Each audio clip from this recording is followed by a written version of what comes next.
Hello everybody, welcome to 109 of Show Viewers. Today we'll be going over the 21st Tenkaichi Budokai arc of Dragon Ball, or also known as the Strongest Under the Heavens World Martial Arts Tournament arc, the 21st. But yeah, so I love this arc. This arc is so good, and it's really where Dragon Ball gets going. Because like Pilaf Saga in the manga is a lot better than it is in the anime, but this is where it starts striving. But this arc starts off with Goku after the events of the Pilaf Saga flying over to Roshi's Island and asking him to train. And I'm just saying, old perverted man, interested in minors on an island. Let's just say Roshi did it better. That's all I gotta say. Yeah. So he goes there and he's like, Roshi, I want to learn from you. And Roshi's like, well, you gotta go find me a hot piece of flesh if you want me to train under you, if you want to train under me. So Goku does not really understand the topic. He grabs this horizontally challenged individual. And Roshi's like, no, buddy, you're stupid. Then Goku pulls up with a mermaid. And Roshi's like, yep, that hit the criteria. Then we see as this little bald kid pulls up on a boat. And he's like, yo, I want to train under you too, Roshi. And this is where we meet one of the goats, Krillin, or Kuririn. I'm going to refer to him as Kuririn because, I'm just actually going to say Krillin. Because Krillin is a English translation, but Kuririn is like his actual name in at least Dragon Ball. But yeah, so Krillin pulls up. He's like, yo, I want to train under you, Roshi. And he's like, well, you got to go find me a woman as well. So him and Goku go looking together, and ultimately they end up searching far and wide. They can't really find anything. One time Goku points out a random man. Krillin's like, are you stupid? But yeah, so we see them flying around. Ultimately they see this woman who is being chased by police, and she sneezes, and she's been shooting on previous ability. She sneezes, and she just seems to be like, doesn't even know where she is. And after that, they pull up and they're like, yo, quit attacking this woman, because they're like, yo, this is a pretty woman, we can take her to Roshi. So they end up taking this girl, and her name is Lunch. And so Lunch, they end up getting her. They take her to Roshi's Island, and he's like, yo, Lunch is actually sick. But they learn about how she changes completely different personalities when she sneezes. When she has blue hair, she's calm, collected, very polite young lady. But when she sneezes, she goes into blonde hair, where she's attacking people, shooting everyone. Every time she's in blonde hair, someone gets shot, like 95% of the time. But yeah, we see this, and Roshi's obviously perving on her. At one point, he's like, yo, we gotta get you some training in the official Turtle Hermit School attire. And he puts them all in, like, lingerie, including Krillin, Goku, and him. So she just feels like it is a thing. But ultimately, during this time, she ends up sneezing, turning into a blonde-headed Lunch, and she shoots all of them. And so we kind of see, as this kind of plays out a little bit more times, we see that Goku at one point gets to sleep with Lunch because there's no other futons, and obviously Goku's innocent, he doesn't really care. And Roshi walks in one time, he's like, yo, I want to get a peek. And Lunch sneezes, wakes up, shoots Goku, and Roshi's cowering in fear.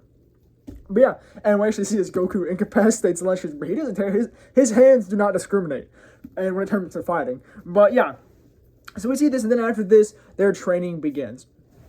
Now, one of the first major things that they're tasked with doing is delivering milk. And this is kind of their early morning things. And, hold up, I don't believe the delivering milk is the first thing. No, the delivering milk isn't the first thing. The first thing is, crap, what do they do exactly?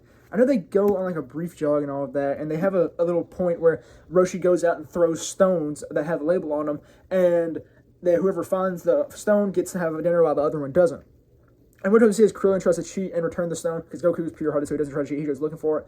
And Krillin tries to fake, Roshi realizes it's a fake, and then he goes back out looking. Goku ultimately finds the stone, and Krillin ends up getting it from him. Then he runs off, Goku chases after him, and then ultimately he about catches up to him, but then Krillin throws a stone into the water while keeping the actual one with him, gives it to Roshi, and Goku doesn't get Lunch. But yeah, so their first big part of their training is delivering milk. They go deliver milk, and they're going through perilous areas and all that, just transporting milk. And then one of the next big things is plowing a field. They have to plow a field with their bare hands. And then they have educational stuff they have to learn and all of that. And Roshi has them reading the absolutely epitome magnum opus of literature, smut.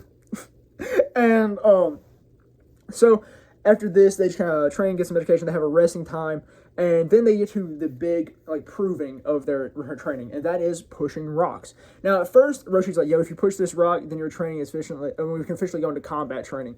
So they push the rock, and he's like, oh, well, that was too easy. So Goku pushes the rock, actually. And then he moves on to this massive rock that he obviously cannot move.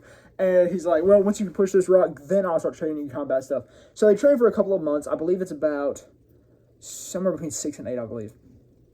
And they go training, And ultimately, they get super strong. They've been training with weighted clothing with the turtle shells on their backs and all that, like Roshi has. And so they ultimately go to the stone, and one day they pull Roshi out, and they're like, yo, we can push the stones. And both Krillin and Goku push the stone. And Roshi's like, well, I don't really have any combat to teach you because all the Turtle Hermit School stuff is just, like, improving your body and stuff like that, and your mind and your discipline. And he's like, well, I can give you some heavier shells, so that's kind of the next step. So he gives them heavier shells. And then, ultimately, he begins discussing taking them to the Tenkaichi Budokai, the 21st Tenkaichi Budokai. Now, this is a martial arts tournament held every 5 years in which the strongest around the world come and compete to prove their valor and become the strongest under heaven. So, ultimately, he ends up being like, yeah, you can take off your shells and see how much you've improved. And they jump up and they go super high and all of that. And so, they end up taking him to the metropolis where they go and sign up for the Tenkaichi Budokai. Now, everyone is kind of surprised by how little Goku and Krillin are, but they pull up and all of that. And the qualifying rounds begin shortly afterwards. Now, how the qualifiers work is there will be matches until there's only 8 people left, and they will go into the quarterfinals, then the semifinals, and then the championship. So, we see as the qualifying rounds go very well. We see as Goku ends up piecing up a bunch of people like one-taps, essentially. And we see as Krillin actually gets to face up against some of his previous monk individuals. Because Krillin is, I believe it's even stated to be a Shaolin monk because of the 6 dots in his head. But he meets up with these people who used to bully him at this temple. So he ends up fighting one of them. He obliterates bro, which was so glad. I was so glad to see. Because Krillin, he's kind of a timid guy. And it's so good to see him like kind of get his confidence by beating some people up who used to be over him and laud that over him. But yeah, so we see this, and we see also that Yamcha has pulled up. He is at the qualifiers, and he goes well. And ultimately, after multiple rounds of this, we have our 8 qualifying members. We have Ran Fuan, who is it's Fuan, so I'm going to say Fuan. And she is the only woman in the 8. And we have Namu. Namu is kind of a tribal man. Then we have Girin, who is a dinosaur, essentially a pterosaur. We have Yamcha, Goku, Krillin, and Jackie Chun. Now, we also have Bacterian too, but Jackie Chun. Now, Jackie Chun is a man who oddly resembles Master Roshi, but we don't learn much more about that until later on. But so, the first fight of the quarterfinals is Bacterian versus Krillin. Now, Bacterian's kind of shtick is that he stinks. He has not bathed since childhood, and he has to fight Krillin, and Krillin is not looking forward to this. So they get to fight and all that, and Bacterian is doing some heavy works on Krillin. But at one point, Goku yells to Krillin, yo, bro, you don't have a nose. It's all in your mind. So Krillin's like, oh, wait, I don't have a nose. And then just starts putting Bacterian on the ropes, ultimately beats him, and he farts in his face. But yeah, then after that, we have Namu versus Ran Fuan. Now, this goes pretty well because Ran Fuan, all she really has is the idea of her being a woman because Namu feels bad about beating her up. But we see as, before Namu actually goes into the thing, we see as him and Jackie Chun talk briefly, and Jackie Chun kind of looks into his mind, and we see that Namu is fighting because his tribe back home has run out of water, and their crops aren't growing well, and everyone's starving, thirsting to death. And he needs to win this tournament, the 500,000 Zenny, which is the currency of Dragon Ball, to help resuscitate his village. He's gone. They compiled all their money just to send him here so he could win and get the money. But yeah, so ultimately in his fight with Ran Fuan, we see as Ran Fuan gets essentially butt naked, but she has her underwear on at one point to try and ward off Nemu. But ultimately Nemu locks in. He's like, yo, I gotta fight her. So he ultimately ends up fighting her. One hits her, and she is out for the count. Then the next fight is Jackie Chun versus Yamcha. Now, this fight, it's a pretty good fight. We see as Yamcha and Jackie Chun go together, but it's obviously very one-sided. Jackie Chun ends up beating Yamcha pretty handedly, and we actually get to see as Jackie Chun uses a Mirage technique on him, and it's just really cool. I love the Mirage technique, and it's used in early Dragon Ball because it's such a cool technique in my opinion. But yeah, he ends up using this and beating him. But yeah, then the next match is Goku versus Girin. Now, Girin is a massive, imposing pterosaur, and at first, it doesn't seem like Goku's going to pull up to the match because no one can find him, and they're like, yo, Goku, where you at? And Goku ends up having been sleeping by the side of the Tenkaichi Budokai gates. Yeah, so he pulls up, and then him and Hirin start fighting. Now, they're going at it pretty well. Ultimately, though, Hirin obviously kind of has a bit of an upper hand. And so, what he ends up doing is he uses this, gum. It's called, lassoing gum? Yeah, lassoing gum. He ends up shooting it at Goku and wrapping him up. And so during this, we see as he ends up then flinging Goku out of the ring. And if you land outside the ring in the Tenkaichi Budokai, you lose. You either have to plead mercy or get knocked out of the ring. And Goku goes flying, but ultimately he calls in Kinta-un. And though this is kind of a breach of the rules, ultimately the announcer allows it this one time, and Goku gets back in the ring. Now, during this, Giran's like, yo, no, I'm just going to try this again because he's still wrapped up. However, at this moment, Goku re-sprouts his tail, which he lost in the previous arc, and when Giran goes for a punch, he wraps around him, he wraps his tail around Giran, and ultimately ends up kind of hitting him a little bit, and then ultimately Giran, after a moment, pleads surrender, because he's like, yo, I'm not beating Goku. But yeah, so then we move into the semifinals. Now, the first match of the semifinals sees, I think Jackie Chun and Yamcha was the second fight of the quarterlies because Krillin and Jackie Chun is the first match of the semifinals. But yeah, so we see Krillin versus Jackie Chun. Now, this fight, I really enjoyed it because we see throughout this as Yamcha's kind of slowly deducing down because he's like, yo, I believe this, I can't remember which fight it is that he uses, but at one point, Jackie Chun ends up using the Kamehameha. Okay, yeah, it's fighting against Krillin. Yeah, so he ends up fighting Krillin, and they're going pretty well against each other. At one point, Krillin ends up using what's called the panty ploy, which is throwing out a pair of panties and luring Jackie Chun in, and he kicks him and sends him flying out of the ring, but Jackie Chun then uses the Kamehameha to blast himself back into the ring as a propellant, which actually ends up being quite a common theme throughout Dragon Ball, is using the Kamehameha as a propellant. But yeah, so we see this, and we see as they do continue fighting, but Jackie Chun obviously has the upper hand and has more power and experience than Krillin. And Krillin's like, okay, the only way I'm gonna be able to beat him is through just kind of using a strategy rather than techniques and stuff like that. And ultimately, see as he goes pretty well against him, but he is ultimately beat by Jackie Chun in the end by getting knocked out for a time, and then Krillin is out of the tournament. So then after that, we go to the fight between Namu and Goku, and they get fighting, and it's pretty one-sided at the beginning because we see really as Namu's getting beat pretty badly by Goku, and Goku's kind of just goofing around using his own kind of stupid techniques. He ends up at one point just kind of spinning around in a circle and acting as a Beyblade against Namu. And this obviously infuriates Namu. He's like, well, I can't beat him like this. And then Goku ends up like falling out from dizziness. And he's like, you know what? I'm just going to beat this dude because he's stupid. So he ends up jumping in the air using this thing called a Heavenly Cross. And I think it's, yeah, Heavenly Cross. Let me look here real quick.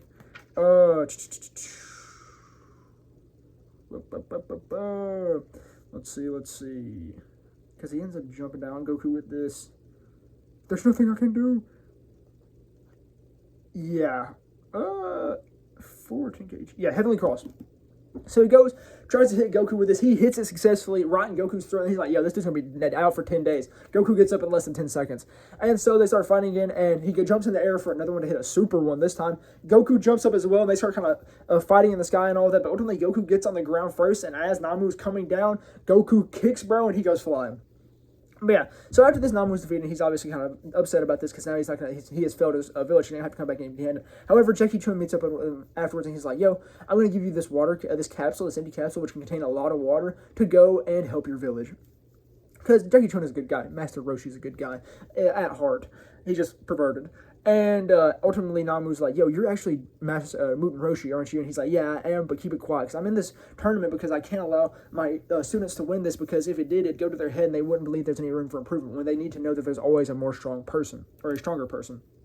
And so we see as this happens, and ultimately he's like, yo, I help you with this, but could you do me one favor? And he asks Namu to go dress up as Roshi, or as himself, and sit out in the crowd so everyone will quit thinking that Jackie Chun is Roshi. So then after this, we get to the finals of the Tenkaichi Budokai. And this fight is so sick. I love this fight. This is the first, great fight of Dragon Ball. So, at first, we kind of see him putting the dukes on each other a little bit, and at one point, Goku jumps into the air, and Roshi capitalizes on this, and he knocks him out, and he looks like Goku's going to fall out after this very brief encounter, but Goku ends up using his tail as a propeller and coming back and landing on the mat with Roshi. And then after this, he's like, you know what, you can use Kamehameha, I'm going to use Kamehameha. So they use a Kamehameha, and we have the first beam clash of Dragon Ball. But then after this, they start using their Mirage techniques against each other, because Goku's like, yo, I'm going to use this on you since you know how to do it, and I'm going to do it better than you. And he uses it, and Jackie Chun uses it as well, and Jackie Chun kind of gets it up on Goku, but Goku's like, you know what, no, I'm going to use this against you. And Jackie Chun's like, this ain't going to work, but it actually does end up working. And Goku ends up kind of beating up on Roshi. But then after this, we see as the fight kind of plays out a little bit more, they're kind of putting the dukes on each other. And then it kind of gets down to the brass tacks. We see as there's a couple of moments where Goku is about, it's kind of getting a little knocked around a little bit. And then at one point, Roshi's like, well, I can't beat him right now, so I gotta use hypnosis. So he ends up using a lullaby on Goku to knock him out to sleep. And then it almost happens to the 10 count when everyone's yelling, hollering, get up, Goku. And then Bulma yells, it's dinner time, because she's out in the crowd. And so is Oolong Puar and everyone. And with this, Goku ends up waking up. He's like, where? And the announcer's like, yo, bro, I'll get you as much dinner as you want after this. But yeah, so the fight continues, and Roshi's like, well, or Jackie Chun is like, well, I gotta use this attack that I only ever had to use on Son Gohan, and it might kill you, but I gotta use it. I can't beat you elsewise. So he ends up using the Bankoku Bikuri Shao. And this attack essentially is a telekinetic attack that just enshrouds someone in like an aura of electricity and just electrocutes them. And we see as Goku actually pushes through this pretty well. And Roshi mentions how he lasted in it even longer than Son Gohan did. But ultimately, Goku ends up looking up, and when he looks up, he sees that the moon is full. And then he begins to transform into his Great Ape / Uzaru form. And we see as he slowly transforms, and Jackie Chun's like, oh, what am I supposed to do now? And because Roshi's never seen this, and he's like, yo, what we gotta do? And everyone's kind of freaking out. Goku starts destroying the Tenkaichi Budokai grounds. And we see as Yamcha's like, yo, Puar, I need you to turn into a pair of scissors and cut his tail off. And then Roshi's like, well, I gotta end up using Kamehameha, I gotta put him down somehow. And they're like, no, he only transformed because of the moon, so don't end up killing him, it's just because of the moon and his tail. And Roshi's like, oh, well, it's because of the moon? He goes maximum output Kamehameha and blasts the moon out of existence. Then Goku ends up transforming, everyone's like, no, he killed Goku, he blew him away. No, Goku's just butt naked on the ground. So they have a brief intercession where the announcer's like, yo, put some clothes on Goku, so Krillin ends up giving him his little gi, and they end up kind of ending this off. Jackie Chun tries to hit another Kamehameha on Goku, but he's unable to due to his lack of power, and Goku's hungry from his transformation. So we see as they're both kind of out for the count. And they prepare ultimately for a final clash where we see as Goku and Jackie Chun jump up in the air and they kick each other. But because Jackie Chun's legs are longer, he has more of an impact on Goku. But they both ultimately end up getting knocked out. They lay on the ground and there's a 10 count. So it's a double knockout. But the announcer mentions how for one of them to win, they have to get up and fully stand, smile, and say, I so did win. Yeah, I so did win. And we see as Goku gets up, he's struggling, he's almost up there, he says, I so did win, and falls out. Then Jackie Chun gets up and says, I so did win, and Jackie Chun wins the 21st Tenkaichi Budokai. But yeah, so after this, we see as he's given his 500,000 zenny, and afterwards, he ends up getting back to his Roshi attire, and they're like, yo, where'd you at? And he's like, well, I was watching through it from an outer portion of the crowd the entire time, and I had just been in the bathroom. And he's obviously complimenting Kuririn and Goku on their skills, and he's like, yeah, I'm glad y'all did this, because it shows that there's always a stronger person. They're like, yeah, absolutely. And it shows that they would have taken the advice, even if he wouldn't have been in Jackie Chun and not kept him from winning. But yeah, he's like, oh, that could have been a lot easier. But afterwards, they end up going to a meal, and Goku eats enough to feed 50 people. And they're all eating, and ultimately it turns out to be 470,000 zenny. And Roshi's like, well, crap, that's where all the earnings go. So then after that, everyone kind of parts on their ways, since Master Roshi's like, yo, I don't have that much more to train or teach you, so you gotta go and blaze your own trails. So we see as Goku's like, you know what, I'm going to go try and find the 4-star ball again, since it's my grandpa's last memento, and I'm going to just go and do my own thing. And Kuririn's like, I'm going to go stay with Roshi for a little bit longer. And Roshi's like, well, crap, I can't be on my island by myself with just me and lunch. But yeah, so that is where the 21st Tenkaichi Budokai arc of Dragon Ball ends. I love this arc. This arc is so good, and like I know that it's just like now getting really good, because I would say my favorite arc in all of Dragon Ball, in like the original Dragon Ball, and probably one of my favorites in all of the entirety of Dragon Ball, is the 22nd Tenkaichi Budokai and the King Piccolo saga. And they are coming up soon. I still have the Red Ribbon arc, which is a pretty long arc, or the Red Ribbon saga, but I cannot wait to read more, because I've been loving this so much. I'm so glad I finally got this collection that I've been wanting for so long, and that it's as good as I expected it to be. So yeah, I cannot wait to read more, and I will be getting the Red Ribbon saga video out pretty soon. But yeah, that is all I really have for the 21st Tenkaichi Budokai arc of Dragon Ball, and all I really have for episode 109 of Show Review. So thank you very much for watching.